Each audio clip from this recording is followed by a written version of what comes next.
সকলের সকল পরিচয়কে সংরক্ষণ করে এইটাই নজরুল, এই জন্য নজরুল বাংলা লেখা।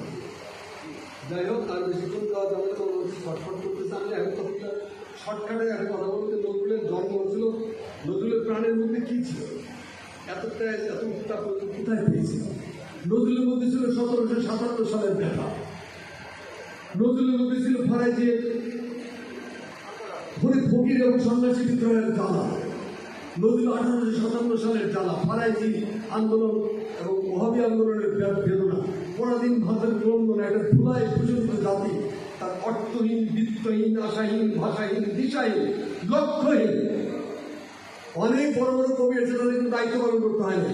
নজরুল হল বাংলা ভাষার একমাত্র কবি যাকে একটা ধুলায় মলিন ধ্বংস হয়ে যাওয়া একটা গাজা, সেই গাজার ভিতরে প্রাণের সঞ্চার করতে দিয়েছে।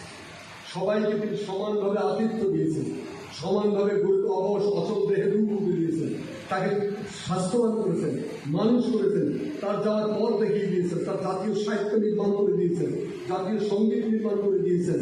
তিনি আমাদের কালচারাল ফাদার, নজরুল আমাদের কালচারাল ফাদার, আমাদের সংস্কৃতির পিতা, আমাদের সাহিত্যের পিতা। কারণ নজরুলকে বাদ দিলে বাংলা সাহিত্য অসম্পূর্ণ, কলকাতার ভোট 20 বাবুদের দ্বারা পীড়িত হবে। এই সমস্ত সাম্রাজ্যবাদের দালালের পায়ের তলায় বসে বাকি জীবন, যেমন ওরা বাংলা সাহিত্যের সময় নির্ধারণ করে দিয়েছে অন্ধকার। এইটা কলকাতার দুর্বল মস্তিষ্ক যা, এটা ডক্টর শহীদুল্লাহ নাকচ করেছে, ইনামুল্লাহ নাকচ করেছে, কাজী মান্নান নাকচ করেছে, দিন মোহাম্মদ নাকচ করেছে, ওয়াকিল আহমদ নাকচ করেছে, সবাই নাকচ, কিন্তু ওরা ধরে গেছে। কি হয়েছিল? সেনদের 150 বছরে কারা পাহাড়পুর বৌদ্ধবিহার ধ্বংসস্তূপে পরিণত করেছে, কারা লালমাই বৌদ্ধবিহার ধ্বংসস্তূপে পরিণত করেছিল, কারা বিধান জারি করেছিল 10টা 10 পুরাণানি রামস্য চরিতানি চ ভাষাং মানব সুতা রৌরবং নরকং ব্রজেত। কারা বলেছিল? রামের চরিত্র, অষ্টাদশ পুরাণ, এই জাতীয় ধর্মগ্রন্থাদি যারা মানব রচিত অর্থাৎ বাংলায় চর্চা করবে, বলবে, শুনবে, তাদের ব্যবস্থা রৌরব নরক, তাদেরকে কল্লা ভাইয়া রৌরব নরকে পাঠায় দেওয়া। এই বিধান কারা জারি করেছিল? সেনদের দরবার থেকে। বাংলা ভাষা তো জব খবর দেওয়া হয়েছিল। এই পাহাড়পুর বৌদ্ধবিহার ছিল হেডকোয়ার্টার বাংলা সাহিত্য চর্চা। এর নিচে কত পাণ্ডুলিপি, কত গ্রন্থ ধ্বংস হয়ে গেছে কে জানে।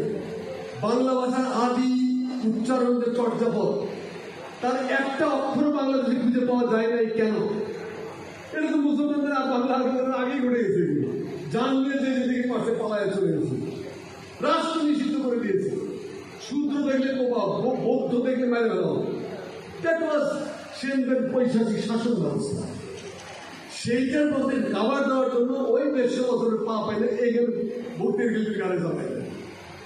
গোপাল হালদারের মতো এরকম বামপন্থী লেখকও এই সমস্ত সাম্প্রদায়িক দগমাদার প্রভাব করেছে। নজরুল এগুলোকে জীবন্ত কবর দিয়েছে।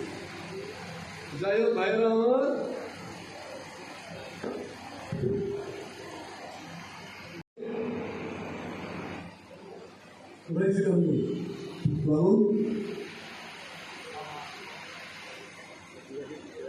হ্যাঁ যাই হোক, এই প্রসঙ্গের পরে আসলে তো সাম্প্রদায়িকতা।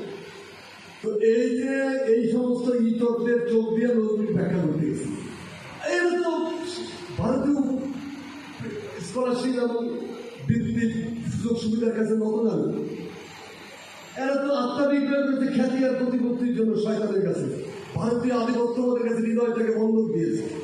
এই সমস্ত আত্মবিক্রয়কারী সম্প্রদায়ের কাছে নজরুলের জন্য সুবিধা পাওয়া যাবে? গরিব মানুষের তোলা, বাপের নাম ফকির মিয়া, নিজের নাম ডুবু মিয়া, ইজ্জতে লাগে তো। ওই যে আমাদের ভাইস চ্যান্সেলর 7 পর্যন্ত পড়া, তো ঠিক আছে, তাও তো 7 পর্যন্ত পড়ছে। রবীন্দ্রনাথ কোন বিশ্ববিদ্যালয় থেকে মাস্টার ডিগ্রি করেছে? আল মাহমুদ কোন বিশ্ববিদ্যালয় থেকে মাস্টার ডিগ্রি করেছে? আল মাহমুদের বিদ্যা তো 8 পাস। 8 পাসের বিদ্যা দিয়ে এক আল মাহমুদ বাংলা সাহিত্যের যা দিয়ে গেছে, এটা তো বাংলা ভাষার শ্রেষ্ঠ 7 জন কবির নাম দিলে লাস্ট নামটা আল মাহমুদের। আধুনিক বাংলা সাহিত্য মাইকেল মধুসূদন দত্ত, রবীন্দ্রনাথ ঠাকুর, কাজী নজরুল ইসলাম, জসিমউদ্দিন, জীবনানন্দ দাস, ফররুখ আহমদ এবং আল মাহমুদ আমার বিবেচনায় আধুনিক বাংলা সাহিত্যের শ্রেষ্ঠ 7 কবি। সেই আল মাহমুদের বিদ্যা তো 7 পছন্দ। তো এরা প্রকৃতির পাঠশালার ছাত্র।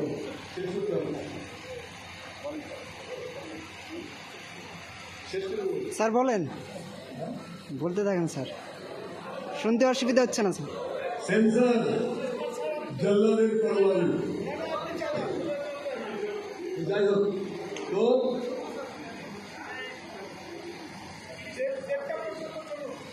আরে যাই হোক, তো নজরুল লাস্ট পয়েন্টে কি ছিল? ও বিদ্যা, বিদ্যা এরা হলো প্রকৃতির পাঠশালার ছাত্র রে ভাই। নজরুলের পাঠের যে ব্যাপার, আপনি ঘুরতে গেছেন নজরুল, দেখেন 17 বছর বয়স রকম ইঙ্গিত করে। 17 বছর বয়সে আমাদের বিশ্বকবি বিলেতে যেতে সাহেব অর্জন করে। রবীন্দ্রনাথের বয়স 17 বছর, তার পরিবার থেকে বিলেতে পাঠানো হচ্ছে সাহেব অর্জন, সাহেবই মানুষ, সাহেব করানো। আর 17 বছর বয়সে আরেকজন কবি যাচ্ছেন যুদ্ধে। কেন? চাকরি করার জন্য নয়। নজরুল যুদ্ধে গেছিলেন সামরিক বিদ্যা আয়ত্ত করে ভারতবর্ষকে সশস্ত্র সংগ্রামের মধ্যে স্বাধীন করতে। দ্যাট ওয়াজ তার ভিশন।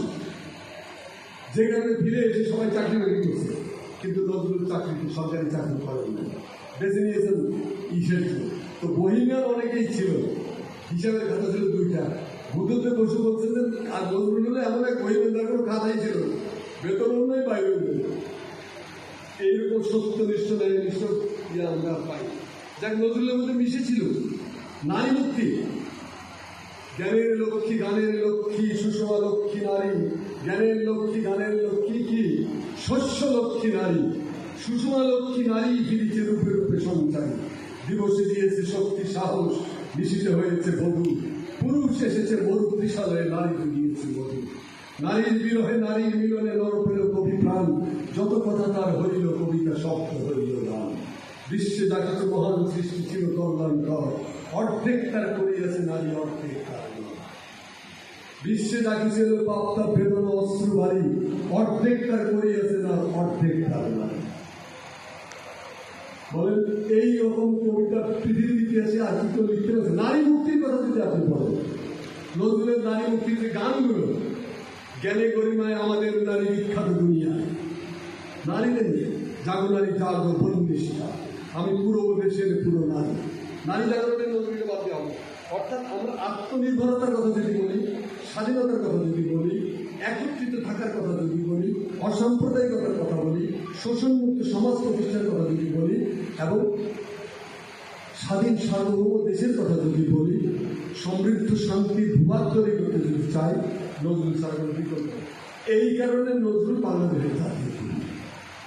আরেকটা কারণ বলি, আমি নিজের মুক্তিযুদ্ধের সময় যাই দেখেছি, আশ্চর্য ব্যাপার, বাঙালি জাতীয়তাবাদের নামে মুক্তিযুদ্ধ হয়েছিল, এটাতে মিথ্যাচার নেই। আমরা শেখ মুজিবের নাম নিয়ে গেছিলাম যুদ্ধ, কিন্তু যুদ্ধের মাঠে গিয়ে দেখি বিহারিরার মধ্যে একটা অংশ মুক্তিযুদ্ধ অংশ নিয়েছে, একটা শাকপাতের একটা অংশ নিয়েছে, মারমা, গারো, হাজো, সাঁওতাল, ওরাও, এরা মুক্তিযুদ্ধে। কিন্তু এরা যদি বাঙালি না, তাহলে কি হবে? দেশ স্বাধীনের পরে পার্লামেন্টে এটা নিয়ে ঝামেলা শুরু হল। শেখ মুজিব বলে, না, কোনো কিছু বুঝি না, আজকে দেশটা বাঙালি হয়ে যাবে। মানবেন্দ্র নারায়ণ বার্মা তিনি দাঁড়াই গেলেন। তিনি বললেন যে, মাননীয় প্রধানমন্ত্রী, আমি তো একজন চাকমা, এটা আমার নৃতাত্ত্বিক পরিচয়। আমার নৃতাত্ত্বিক পরিচয় মুছে ফেলে আমি বাঙালি হতে যাবো কোন সাথে? আমি কেন যাবো? আমি বাঙালি না, আমি চাকমা, আমাকে সেই স্বীকৃতির আসলে লাগলো গণ্ডগোল। এই যে গণ্ডগোলটা হল আত্মপরিচয়ের সংকট, কেওয়া ঝামেলা। শান্তি বাহিনীর জন্ম হয়ে গেল পরবর্তী। এই কেওয়া বিজের হানাহানি এইসবের ভেতরে জিয়াউর রহমানের রাষ্ট্রনায়কের জন্ম। তিনি এসে এই সমস্ত কিছুকে একসাথে করে বললেন, তুমি বাঙালি, তুমি বাঙালি থাকো, তুমি চাকমা, তুমি চাকমাই থাকো, তুমি মারমা, তুমি মারমাই থাকো, তুমি বৌদ্ধ, তুমি বৌদ্ধই থাকো, ও হিন্দু, হিন্দুই থাকে, ও গারো, গারোই থাকে, ও সাঁওতাল, সাঁওতালি থাকে, কিন্তু রাষ্ট্রিক একটা আইডেন্টিটি থাকতে হবে। তোমার নিজস্ব পরিচয় নিয়েই তুমি রাষ্ট্রিক আইডেন্টিটির অংশ। বাংলাদেশের জাতীয় এখানে সকলে অংশগ্রহণ। বাংলাদেশের 1000 বছরের ইতিহাসে আত্মপরিচয়ের সংকট বিমোচনের জন্য জিয়াউর রহমান যা করে গেছে, তার তুলনা পৃথিবীতে নাই, কোনো তুলনা নেই।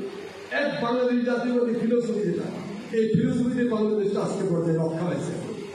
হাসিনা বড় বড় ডায়লগ দিতেন না, বাংলাদেশ জিয়াউর রহমানের কিন্তু কুৎসিত ভাষায় জিয়াউর রহমান পরবর্তীতে বাংলাদেশি জাতীয়তাবাদের এটা চেঞ্জ করেন দিত বা ভ্যানিটি ব্যাগের মধ্যে পাসপোর্টের মধ্যে লেখা থাকতে বাংলাদেশি এটাকে না দিলে বলতে পারেন। তো তাই দাঁড়াচ্ছে দেখেন অনিবার্য অনিবার্য অনিবার্য। এই অনিবার্য বাংলাদেশি জাতীয়তাবাদ যেমন আমাদের জন্য অনিবার্য। এই